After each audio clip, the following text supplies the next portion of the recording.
Mr. Heath, what sort of a person was Chairman Mao? I found him very agreeable and very stimulating too. Of course, he was courteous, he was extremely pleasant. But in the talks about international affairs, he was also very forthright. He didn't stonewall, he didn't try and fudge the issues. And if we had a disagreement, well then he said, well, we disagree on this, and so we better both look at it again in the light of our discussions and see whether we're right on our position. What was he like to talk to? Did he speak to in English, for example? No, he had two interpreters, and this meant that we didn't use a lot of time on interpretation because it was almost simultaneous. The only time he spoke a few words of English was when I made him a present at the end of our first talk, and I gave him a first edition of Darwin, The Descent of Man, because I knew that he had in fact been a great devotee of Darwin and had read a great deal, and I thought he'd like to have a first edition of it. I also gave him a photograph of Darwin, which Darwin himself had signed, saying this is my favourite photograph. And I think he was really quite delighted with this. What sort of things did you talk about? There was hardly anything we didn't talk about, and this again was a very agreeable aspect of him. He was quite prepared to talk about anything.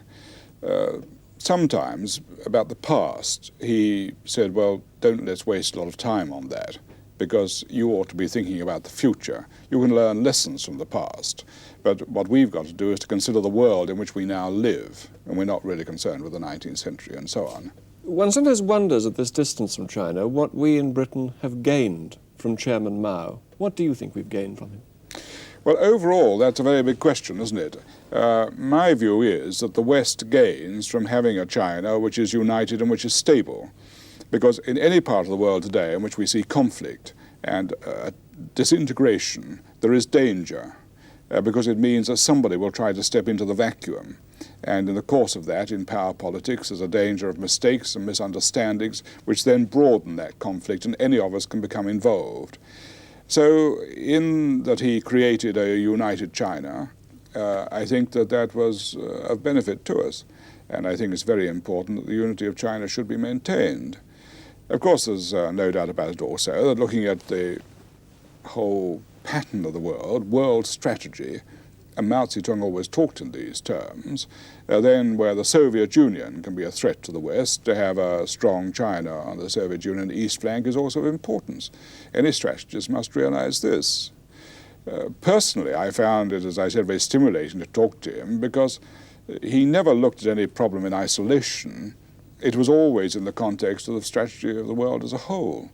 And in many ways, I learned a great deal from him, from the emphasis which he placed on these things. Do you think when he talked about the Russians, and he probably used some pretty strong words about his fear of the Russian threat, do you think he ever expected that we would help China if she was attacked? No, I don't think he did at all. I'm sure he felt it was important we should have an understanding of that position. And the fact that under my premiership we assumed full diplomatic relations with China pleased him. As far as I was concerned, I was trying to learn the lessons of the past, that for decades we put the Soviet Union to one side and never had any relations with her for a time, and then very distant relations. I believe that was damaging in the period in which I grew up, in the 20s and 30s. I didn't want the same thing to happen as far as China was concerned. But when one comes to look at the relationship between China and Russia, it wasn't until I talked to him that I realized really how deep the divide is between them. And it's first of all a difference of ideology. And it's probably difficult for us in the West to understand this or to realize how deep it goes and the feeling behind this difference. But he regards himself and the leadership as being the real custodians of Marxist-Leninism, and the Soviet Union as having deviated from that. Now, this wasn't just an academic argument. For them, it was something which was part of their lives and which governed every policy decision they took.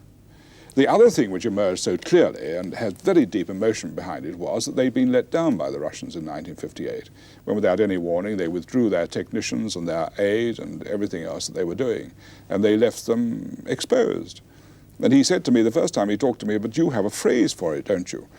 And I said, yes, we say, they've pulled the rug from under us. That is it, he said. They pulled the rug from under us, and we will never forget it, and we will never put ourselves in a position where anybody else can do it. What do you think will happen now in China? Well, it's always very difficult to say when somebody who's been at the center of things for 30 years dies, or leaves the scene. After all, there are hundreds of millions of Chinese who've never known anybody else. And he has commanded their loyalty. And by the little red book, which some may scoff at, he did attempt to create a national attitude, which was one of working for the community, of increasing their agricultural and industrial production, improving their housing and their schooling and their health services, and above all, feeding them. And he said for 13 years now they could say that they had not had famine. And he knew that for the regime to continue and for his philosophy to go on being accepted, then they had to maintain the feeding of 800 million mouths 3 times a day and 1,000 million by the end of the century. But what I think will happen is that you may get a period in which there is a more collective leadership, obviously. And then whether the present Prime Minister becomes chairman of the party and continues, it's not possible to say. In the same way as many of us expected Deng Xiaoping, the vice president, to continue in Zhou Enlai's position, but within a few weeks he had left the scene or had been forced to leave the scene. And so I don't think it's possible to prophesy in that way.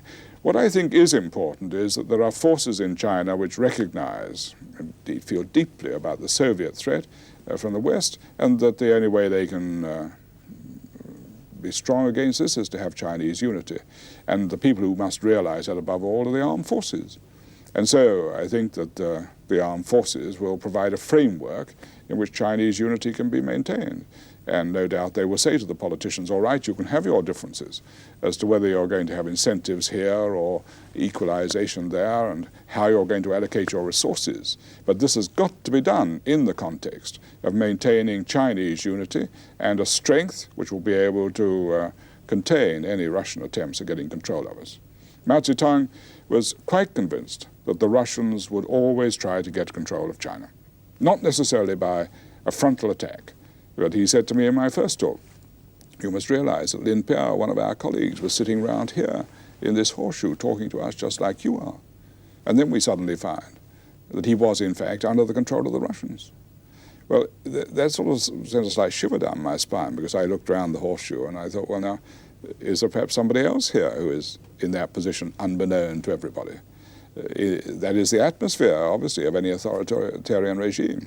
But he always believed, and so do most of the leadership, that the Russians will always try to get control of China. And so that is the background against which future developments will take place. But I think that the West has nothing to gain from seeing China disintegrate into a lot of feudal warlords or politicians running promises and trying to gain power over each other. It's in our interests and the interests of world peace that China should remain united. Thank you very much.